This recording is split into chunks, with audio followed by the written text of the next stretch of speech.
Bro, I really think that the off season really might be my favorite time in the NBA because it's just like so interesting to see what people give up for certain players in the off season, what free agents decide to do. Like speaking of free agents, KCP, I believe he's not returning to the Nuggets. Like he did not sign or he did not opt into his option or something like that. So he is going to be a free agent, which is wild. But let's talk about the first trade, which is a small one, not too big of a deal. But this is good for the Mavericks. For the Pistons, it doesn't do a doggone thing, but at least you have somebody on the roster that can shoot. Usually, he might disappear in big moments. He might give you 5 threes in the biggest moment. You never know, but usually he's a 40% shooter, 3-point shooter. He's a great 3-point shooter. So, Dallas received Quentin Grimes. Like I said, nothing for them. But the good thing about it is they get off of Tim Hardaway Jr.'s contract, and they didn't have to give up any first to get off of that contract. They had to give up 3 seconds, so Detroit received Tim Hardaway Jr. in 3 seconds. Now, you may be wondering, why would they give up 3 seconds? Isn't Tim Hardaway Jr. like the better player than Quentin Grimes? Or if not, they're not too far off from each other. The reason is because Detroit has a lot of cap space, so and the Mavericks don't. Like, they have like none. That could literally almost none. But now they were able to get off of a bad contract because he's making way more money than he's worth. Tim Hardaway Jr. is. So this is a really good trade for the Mavericks. There's reports that they're apparently interested in Klay Thompson, which would be good for them. They do need some more shooting, especially on those wings, so that would be good for them. I know Klay's a 2, but he can play the 3. So like we're not. They could definitely use some more shooting just anywhere because they have Klay. I mean they have Luka, Kyrie, so Klay would probably be at the 3. So they could use that shooting. That would help them a lot. But it would be very interesting to see how much they want to play, how much they want to pay Klay, and how much they can even pay Klay, even with getting off that Tim Hardaway Jr. contract. But the big trade that happened today was the New Orleans Pelicans absolutely fleecing the Atlanta Hawks. Atlanta. Let's talk. I'm not a big fan of Zachary Richardson. I'm not. I don't know. I haven't seen him like hoop for real. Like I've watched him a little bit. I've watched a little bit of film of him. I'm not a huge fan, especially not for the first overall pick. Now, if he was like end of a lottery guy, I'd be a much better fan of that pick. In a normal draft. Now I know this draft wasn't really a normal draft. It's worse, you know what I'm saying, in most people's eyes. But this right here is idiotic. You traded DeJounte Murray, who I believe has been an All-Star, but if not, he hasn't been too far. Actually, no, he's never been an All-Star. DeJounte Murray.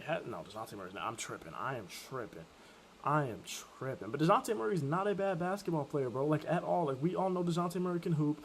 We saw what he was doing when Trae Young was out. He was helping the Hawks. If it wasn't for him playing the way he played while Trae Young was out, they would have never made the playoffs or play in. No, he has been an All-Star. He was an All-Star once, 2021, 2022. See?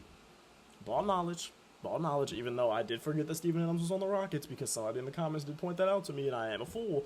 Ball knowledge. But, so, let me just tell you what the details of the trade were before I go more off on Atlanta. And I'm not even a Hawks fan. This is good for me. I'm a fan of a team in the East. I'm a fan of the Raptors. We not gonna win nothing. But like this makes the East worse for me, so but anyways, you gave DeJounte Murray up for Larry Nance Jr., a bench player, Dyson Daniels, a bench point guard that cannot shoot a lick worth that cannot shoot the Lord, please, Lord, give me the words. That could not shoot the ball into the ocean, but has a lot of potential. He's a very good defensive guard. He's pretty athletic. Just can't shoot at all, which is not what you really want in today's league, especially not with a guard. But so you gave up DeJounte Murray, an all-star player, for Larry Nance Jr., Dyson Daniels, and 2 first-round picks. And the second one is the least favorable of the Bucks Pelicans in 2027. So that'll probably be the Pelicans pick. I expect the Pelicans to do better in 2027 than the Bucks because Dame is probably going to be gone by then, and we don't know what's going to be happening. Now that's bold to say with Giannis there. I understand that, but like the Pelicans just got a lot better. Their biggest problems, in my opinion, in most people's opinion, the biggest problems with the Pelicans last season, they had no true point guard. CJ McCollum is not a true point guard. And then they had no interior like defensive center, right? Like I love Big Val. He was a Raptor. That's all one of the Raptors for life. Now I know he won a championship right after we traded him. I feel you. I understand. But like that's still one of the homies. I don't know him or anything. But like that's one of the homies. That's a Raptor. That's one of the Raptors I grew up watching, especially coming through high school and everything like that. But he's not a defensive center. He's not a defensive anchor. This right here helps that first problem, that no real point guard problem. Oh, it helps so much because not only does DeJounte Murray give you a true point guard, he also adds more to the defense that was already great. You already have Herb Jones, you already have Trey Murphy III, you already have Jose Alvarado coming off the bench, and now you add DeJounte Murray, who's a very switchable guard defensively. He is a very pause. He's a big guard, bro. Like, DeJounte Murray's not like a 6'2", 6'3" point guard. DeJounte Murray's like 6'5", bro. He's switchable. He's not going to be one of those guys that can only guard one position. So now you have three guys that are switchable, and then Jose Alvarado that's a good defender, good deflection type of guy, good steal type guy. And all you had to give up was your bench power forward, one of your bench point guards, and a first-round pick via the Lakers for next year, and then a 2027 first-round pick least favorable of Bucks Pels. That was all. I just watched, I don't know if y'all watched, but I just watched the New York Knickerbockers give up 5 first-round picks for Mikal Bridges. And all you had to give up was Larry Nance. See, now this is confusing to me. Because getting a young guy, if you're Atlanta, getting a young guy like Dyson Daniels makes me lean towards rebuild, which is, you know what I'm saying, not a bad thing at all. But if you're only going to get these two players that aren't, you know what I'm saying, anywhere near the talent of DeJounte Murray, at least so far in Dyson Daniels' career, he's not nowhere near that, and Larry Nance Jr. has never been nowhere near that, even though he's a very solid player. So I would have expected you to get a little more draft compensation than just the least favorable of a Bucks Pels pick, and then and then the one pick via the Lakers next year. Like, that's all. And so that makes me think rebuild, but then the draft picks make me think not rebuild. So that makes me think, okay, what are they going to do with Trae Young? Are they keeping Trae Young? What is the direction they're going in? I can't tell you. This is confusing to me. This is a fleece, if you ask me. I don't know what anybody else's opinion is. I haven't really been on Twitter. I literally re-downloaded Twitter just to see the exact details that Woj tweeted out, just to make sure I wasn't tweaking when I saw the ESPN notification. What?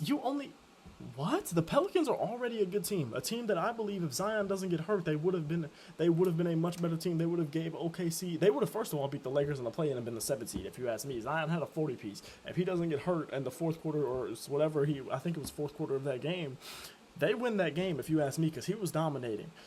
But even then, let's say he still gets hurt. Let's say he comes back versus the Thunder. I believe they would have beat the Thunder if they had Zion Williamson. Now, I know it wasn't a very close series or anything like that. I know that CJ McCollum couldn't hit the broadside of a barn. I know that Brandon Ingram was not hooping. I understand these things. But Zion would have gave them boys on OKC a problem. I believe the Pelicans at least would have made it a much more competitive series, and you just gave them an all-star caliber point guard that is not only good on offense, that is not only a true one, but can also play defense? And all they had to give up was 2 rotational pieces?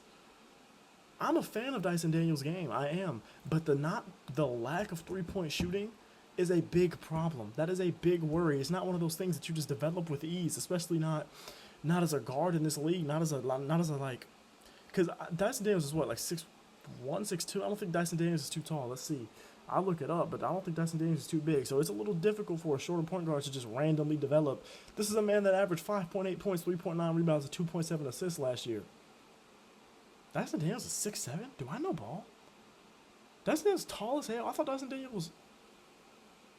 Wow, he's way taller than I thought he was. I thought Dyson Daniels was like a smaller point guard. Okay, so that's good. At least he's a taller guard. That helps his... but we already knew he was cold defensively. The worry is his shots. The height doesn't mean a damn thing with his shots.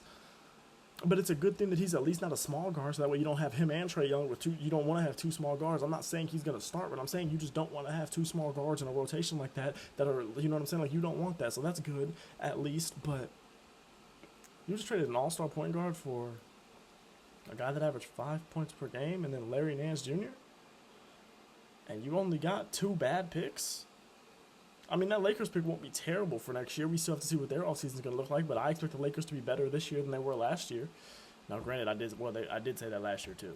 So, but I do still expect that. I have high hopes for JJ Redick. I have high hopes for the Lakers. I want to see what they do with that roster, but I don't think that pick's going to be super valuable. I definitely don't think that 2027 pick, which is the least favorable now, that means the worst of the 2 picks. If I'm not tweaking, I'm pretty sure that means the worst of the 2 picks. That's all? Man, if you're a Pelicans fan, you got to give this trade an A. I don't know what else you could do. You have to give this trade an A. Now, sure, you still have problems to figure out with your 5. You still have problems to figure out with your center, but this just solved one of your 2 most glaring issues. What are you going to do with Brandon Ingram? I couldn't tell you. I think he needs to go. I think you should trade him. I think you kind of need some new faces around there. DeJounte Murray's going to help, though. And then if you're a Hawks fan, I'm giving this trade a C minus, a C. At least you got 2 picks. So, like, you didn't get completely fleeced. At least Dyson Daniels is a 6'8" point guard with potential that plays some defense and to help you out when Trae Young ain't playing no doggone defense. But, like, what? What, bro? I love y'all. Thank you for watching. The Hawks only... What?